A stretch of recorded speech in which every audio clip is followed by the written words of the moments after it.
Hello students, next topic is clearance in the chapter excretion. What is clearance? Clearance is the hypothetical volume of the body fluids containing drug from which the drug has been excreted or removed completely in a specified period of time. So it is a volume from which the drug has been eliminated in a specified period of time. Therefore, its unit is always in ml per minute. Now, the clearance is of two types. I have already told you that it can be renal clearance or it can be non-renal clearance. In case of renal clearance, the excretion of drug takes place through the kidneys only. And in case of non-renal clearance, the excretion of the drug takes place from via other routes other than the kidneys, such as sweat glands, salivary glands, etc. So for our syllabus, renal clearance is important, and renal clearance is the symbol for clearance is Cl, and the clearance is equal to elimination rate divided by plasma drug concentration. And the renal clearance will be defined as rate of urinary excretion divided by plasma drug concentration. Do you remember the formula for the volume of distribution? What was the formula for volume of distribution? Vd was equal to X divided by C, means the amount of the drug present in the body divided by the plasma drug concentration. In case of clearance, we have rate of urinary excretion divided by plasma drug concentration. So remember the formula, clearance is equal to rate of urinary excretion divided by plasma drug concentration, and its unit is ml per minute. Now what is rate of urinary excretion?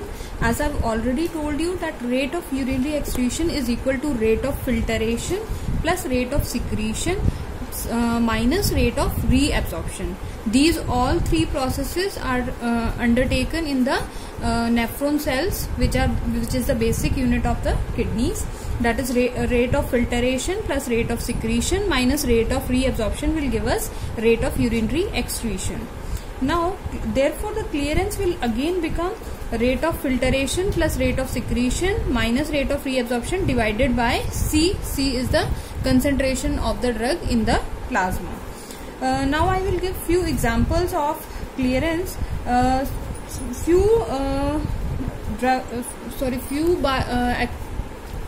endogenous compounds or exogenous compounds can give different values of clearance rate.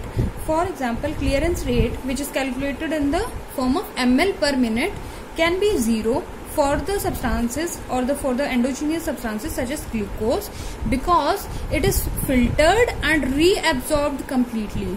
Therefore, the clearance will be 0 in case of glucose.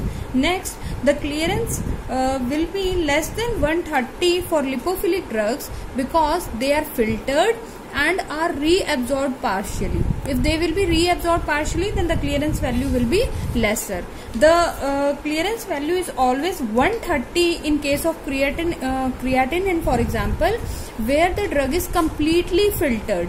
It is filtered, and if it is excreted completely, then the clearance value will be 130 in the healthy patient. And it will be higher than 130 in case of polar or ionic drugs, where the drug is filtered and it is actively secreted also.